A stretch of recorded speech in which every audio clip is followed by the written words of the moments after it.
1968년 10월 1일 노숙자 한 분이 파리 근교 이블린의 한 쓰레기장에서 잘 곳을 찾다가 뭔가를 보고 기겁을 합니다.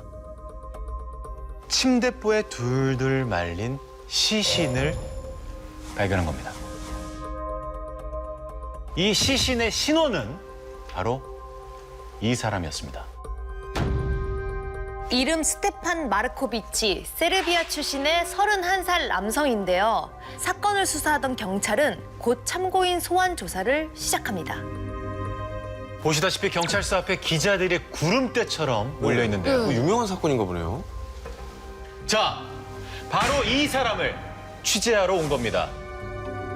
연예인인가? 잘생겼는데? 이 사람의 정체는 60, 70년대 프랑스 최고 미남 배우 알랭 드롱입니다.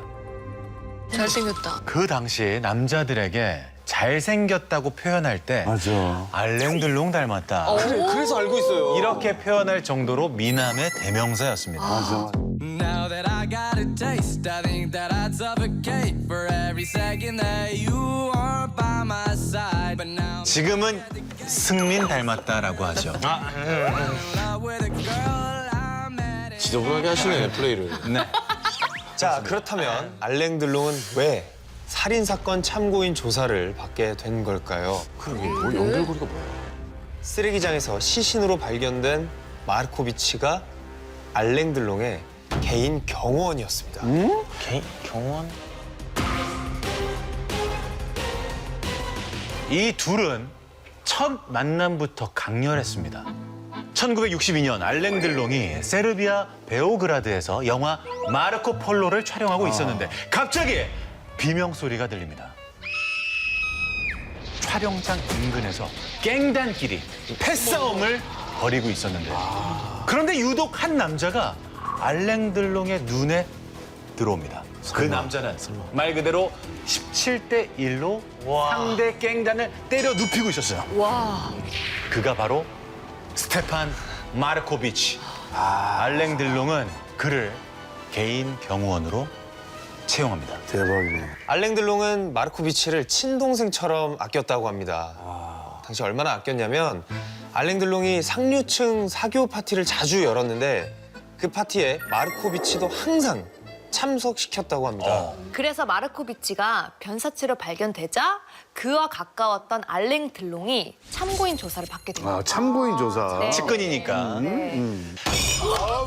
어우 야! 그런데 시신 발견 4일 뒤인 10월 5일 경찰은 알랭 들롱을 참고인에서 용의자로 전환합니다.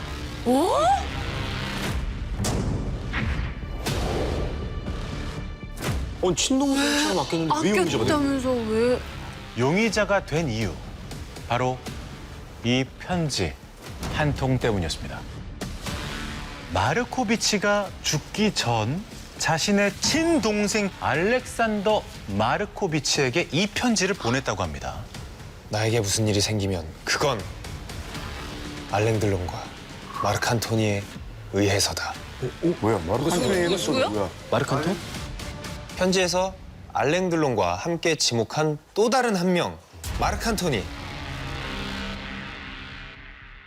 마르크 안토니는 프랑스령 코르시카 섬의 마피아 출신으로 알랭 들롱과 굉장히 친했다고 해요. 그렇다면 정말 마르코비치의 죽음 뒤에는 알랭 들롱과 마르크 안토니가 있었던 걸까요?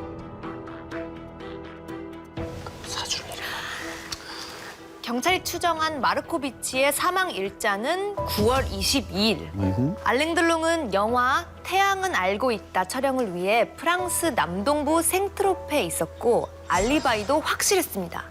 그러자 경찰은 이렇게 추측합니다. 알랭 들롱이 마르크 안토니를 시켜 마르코비치를 살해했다. 이거 봐. 그럴 줄 알았다. 알랭 들롱은 대체 왜 자신이 친동생처럼 아꼈던 마르코비치를 죽였다는 걸까요? 왜? 자, 이 사진을 함께 보시죠. 오른쪽은 마르코비치입니다. 그렇다면 옆에 있는 여자 누굴까요? 알랭 들롱 여자친구. 알랭 드롱의 여자친구를 넘어 아내입니다. 그러면 나탈리 들롱.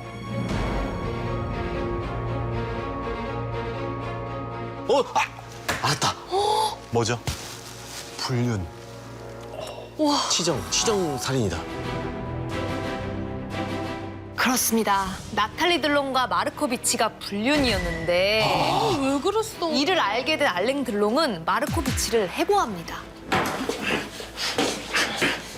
그러자 마르코비치는 어이 알랭들롱, 이게 뭔 줄 알아?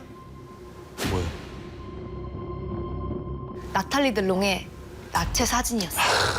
은혜를 원수로 갚죠. 가지가지한다. 네. 가지가지. 됐다. 이걸 언론에 팔면 돈이 꽤 되겠지? 어떡할까? 마르코비치가 나탈리 들롱의 사진을 이용해서 큰 돈을 요구하면서 협박하자 마르크 안토니에게 그를 살해하라고 사주했다는 겁니다. 이제야 다 네. 퍼즐이 맞춰집니다. 자, 여기에 마르코비치의 시신이 침대보에 쌓여 있는 상태로 발견됐다고 했죠. 네.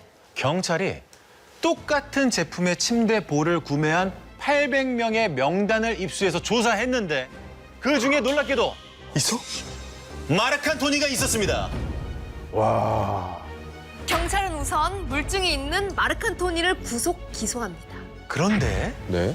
얼마 후 마르코비치 살인 사건과 관련해서 뜻밖의 인물이 언론에 등장합니다. 이분은 조르주 퐁피두인데요. 당시 총리를 역임하고 대선에 도전한 유력 대권 후보였죠. 아니 그런 사람이 기사에 따르면 네. 경찰이 마르코비치의 차를 수색하던 중 조르주 퐁피두의 아내 클로드 퐁피두의 사진을 발견했어요. 뭐야? 그런데 그 사진 역시 평범한 사진이 아니었습니다. 아 뭐야? 마르코비치 얘. 와. 남편이 아닌 외간 남자들과 부적절한 관계를 맺고 있는 사진이었습니다. 와, 지금 너무 머리가 혼미하신 것 같은데. 너무 복잡하네요, 이거. 그죠? 진짜. 와. 사진이 찍힌 장소는 놀랍게도 알랭 들롱이 참석한 파티장이었습니다. 알랭 들롱이 마르코비치를 아껴서 상류층 사교 파티에 늘 함께했다고 했죠. 네. 그런데 마르코비치는 이 파티를 자신의 범죄 행위의 장소로 이용합니다. 오? 알랭 들롱이 파티를 개최할 때마다 파티 장소에 몰래카메라를 설치한 거예요. 에? 왜? 그리고 술에 취해 이상한 행동을 하는 장면들을 찍어서 네. 그걸로 협박하고 돈을 뜯어냅니다. 아, 이건 못된 사람이었네. 원래 범죄자의 인성을 갖고 있었네요. 그는 사실 도박에 빠져 있었어요. 도박빛이 불어나니까 이런 범죄를 저지른 거죠. 마르코비치의 차 안에서 퐁피두 부인의 사진이 발견되자 여론의 시선은 알랭 들롱에서 대권 후보 조르주 퐁피두로 옮겨집니다. 알랭 들롱이 주최한 파티에 나와 아내가 같이 간 적은 있다. 하지만 이 사진은 이 사람에 의해 조작된 것이다.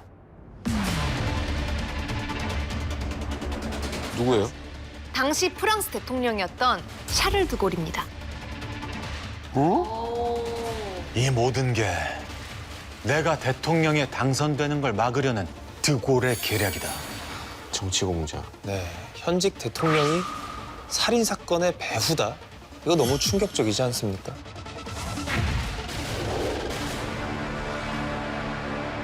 (1968년) 보수주의자 드골의 장기 집권에 반발한 학생과 노동자들이 반정부 운동을 하자 이들에 대한 해결 방법을 두고 드골과 퐁피두는 의견 대립을 하는데요. 절이 싫으면 중이 떠난다고 결국 퐁피두는 총리직에서 사임합니다.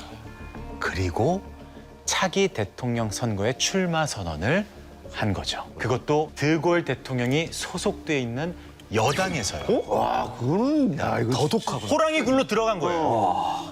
게다가 퐁피두의 지지율은 그야말로 고공행진. 야, 그럼 위험하다. 그러자 드골은 비밀 정보기관 SDECE를 이용해 퐁피두 아내 클로드 퐁피두의 가짜 사진을 만들어 스캔들을 터뜨렸다는 겁니다. 이게 와, 이 그리고 10수년이 지난 후 이 말이 안 나온다. 사진의 진실이 밝혀집니다. 전 파리 경찰청장 루셴 아이메 블랑은 이런 고백을 하는데요. 마르코비치 사망 사건 발생 직후 이름을 말할 수 없는 누군가로부터 클로드 퐁피두와 닮은 40대 금발의 매춘부를 섭외해 음란 사진을 찍으라는 명령을 받았습니다. 조작이었어. 그러면 정치 공작인데.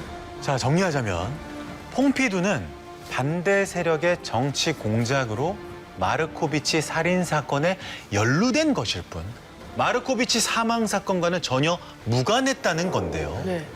그렇다면 마르코비치를 죽인 범인은 과연 누구일까요? 너무 이제- 어렵다. 지금 점점 너무 어렵다. 진짜 너무 복잡하다. 알랭 들롱은 경찰의 조사를 4번이나 받았으나 네. 끝까지 혐의를 부인하죠. 그리고 기소됐던 마르크 안토니는 확실한 증거가 없다는 이유로 11개월 만에 석방이 됩니다. 결국 마르코비치 사망 사건의 범인은 밝혀지지 않은 채 미제 사건으로 남게 됩니다. 아직까지요? 그런데 그런데요. 그런데 그런데 1985년 책 한 권이 세상에 공개됩니다. 무슨 책? 누가 마르코비치를 죽였나? 이 책의 저자가 누군지 아십니까? 설마. 설마. 프랑수와 마르크 안토니. 알랭 들롱의 사주를 받아 마르코비치를 살해한 범인으로 지목된 사람이죠. 그럼 범인이 그 책에서 밝혀집니까? 이 책은 그의 자서전인데요. 자서전? Nous nous sommes prêts, toi là, savoir les petits drons, 어디 불편? moi et tu. 어디 뭐 속이 안 좋아요? 자, 이런 뜻입니다. 진실을 알고 있는 사람은 단 3명뿐이다. 누구? 알랭 들롱, 나, 그리고 신. 알랭들롱이랑 마르크 안토니는 알고 있는데 하지만 마르크 안토니는 2010년 사망. 이 사건과 관련된 사람 중 살아있는 사람은 알랭 들롱밖에 없습니다. 근데도 알랭 들롱은 이 사건에 대해 지금까지 침묵을 지키고 있죠. 한 연예인 경호원의 사망 사건이 대통령 선거까지 이어졌다는 사실 놀랍지 않습니까? 여러분 보시기엔 누가 범인 같습니까? 둘의 합작 아닐까요? 알랭 들롱과 네. 그럴 수도 있겠다. 냄새가 강하게 나거든요. 저희도 네. 센 걸로 시작을 하도록 하겠습니다. Once upon a time, 1998. 1998년 7월 9일 미국 캘리포니아주 강물 속에서 차 한 대가 인양됩니다. 경찰은 차 주인을 알아내기 위해 차 안을 수색하는데요. 놀랍게도 차 안에서 시신이 발견됩니다. 시신의 신원은 바로 밝혀졌는데 누굽니까? 누구야? 배우 같은데? 아놀드 슈왈츠제네거. 네. 누군지 터미네이터! 아시죠? 아놀드 그럼요. 슈왈츠네거. I'll be back. I'll be back. 아시죠? 아, 잘 모르겠어요. 아놀드 터미네이터. 슈왈츠제네거. 터미네이터 몰라요? 돌아올 그거 2PM이잖아요. 진정들 하시고요. 아놀드 옆에 누가 있어? 그의 절친 시나리오 작가 게리 드보레였습니다. 은밀한 거래를 비롯해서 블랙로드, 고릴라 등을 집필한 액션 영화 전문 작가인데요. 아놀드 슈왈제네거랑 커트 러셀 등 수많은 할리우드 스타들과도 굉장히 절친이었다고 합니다. 그런데 그는 왜 시신으로 발견이 된 걸까요? 자, 시신이 발견되기 1년 전으로 한번 돌아가 보도록 하겠습니다. 게리 드보레는 작업실에 있었던 뉴멕시코주 산타페에서 자신의 집인 캘리포니아주 산타바바라까지 1,500km, 차로 14시간 거리를 직접 운전해 가던 중 게리 드보레가 실종됩니다. 자, 실종 당시 경찰은 대체 어디서 실종됐는지 알 수가 없어서 아까 그 거리 있죠? 아까 지도에서 1,500km를 14시간 거리.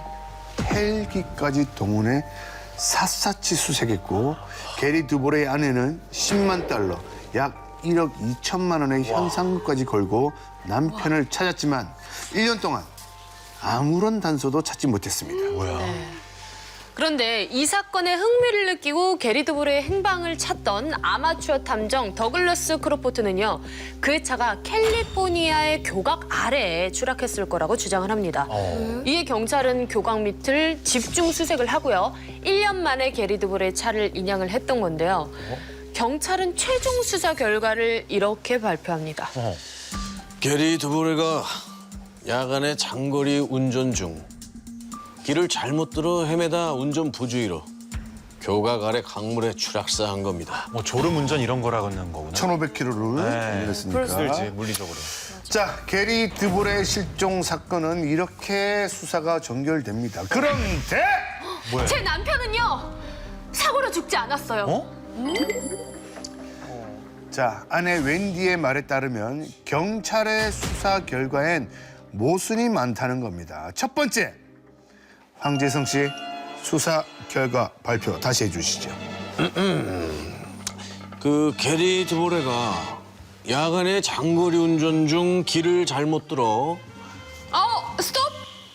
길을 잘못 들다니요. 우리 남편은 트럭 운전사였다고요. 그런 길을 다 알지. 그렇지. 그렇습니다. 게리 드볼에는 작가가 되기 전에 직업이 트럭 운전사였어요. 아하. 그리고 문제의 저 고속도로를 셀 수 없이 왔다 갔다 했다고 합니다. 야 그럼 모순이다. 그렇죠. 이상하잖아. 그런데 차가 발견된 지점을 한번 보실까요? 자, 고속도로에서 무려 5km나 벗어나 있었습니다. 사고 지점이. 예. 초보도 안 할 실수를 베테랑 트럭 운전사 출신이 한다? 이상하죠? 예. 두 번째, 황재성 씨. 게리 드보레가 야간에 장거리 운전 중 길을 잘못 들어 헤매다가 운전 부주의로 교각 아래 강물에 추락. 스톱! 사건 지점 사진 한번 다시 보여주시겠어요? 예.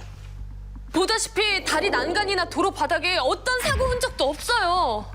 그게 부서지거나 전혀 안 그런데?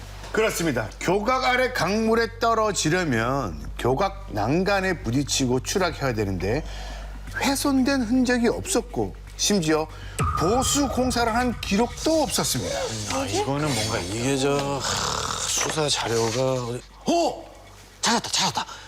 그러니까 그 게리 드보레가 길을 잘못 든 걸 알고 유턴을 해서 돌아가던 중에 방향 감각을 잃어가지고 이 길이 아닌가벼 하면서 저기 다시 유턴을 또 하는데 역주행을 한 건데 내가 뭐라고 했지? 맞아요. 그러다가 저기 가드레일이 없는 다리의 사각지대를 통해서 강으로 추락을 하게 된 겁니다.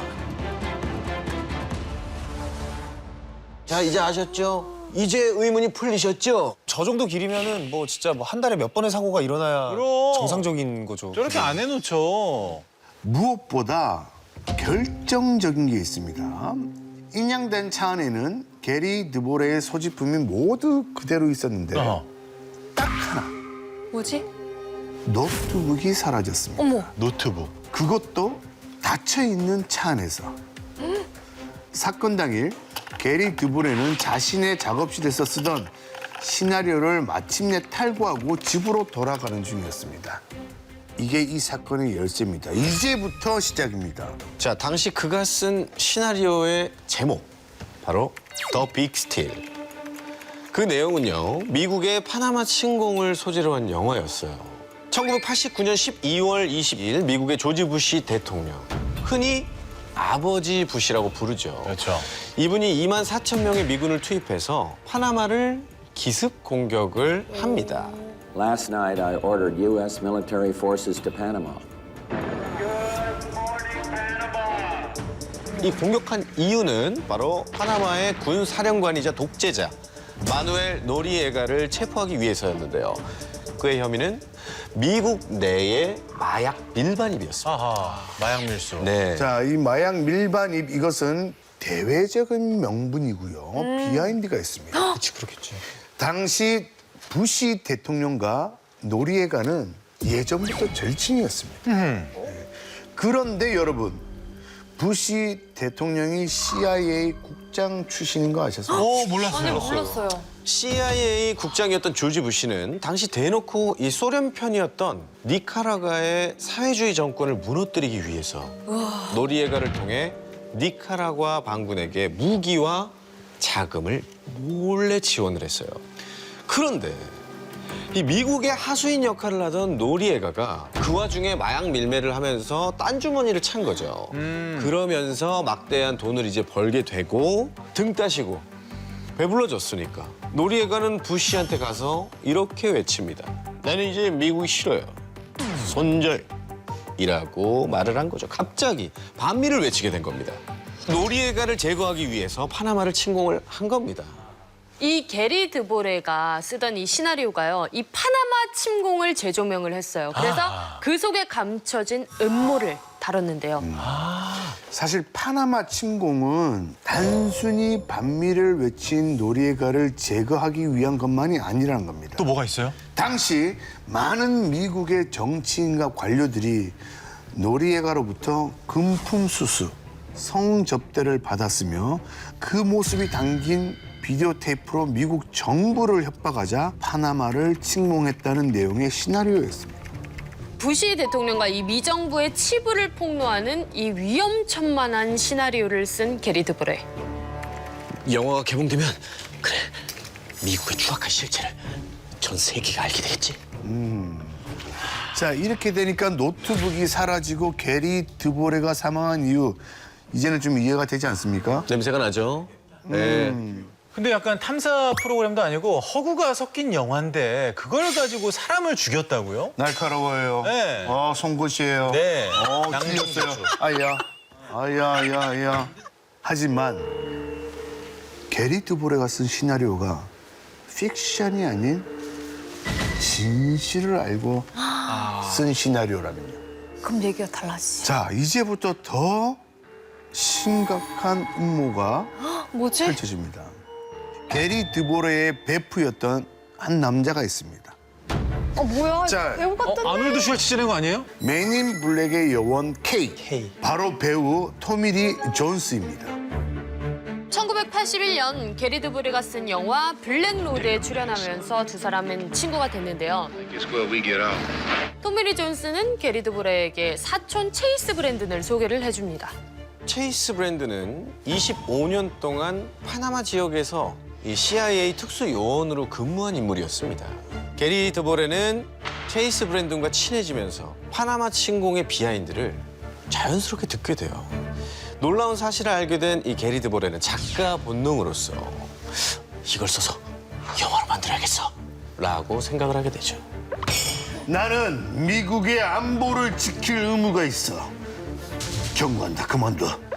난 작가로서 내 작품을 만들 자유가 있다고. 둘은 더 빅 스틸 시나리오를 두고 격하게 다툽니다. 하지만 게리 드보레의 펜은 멈추지 않았어요.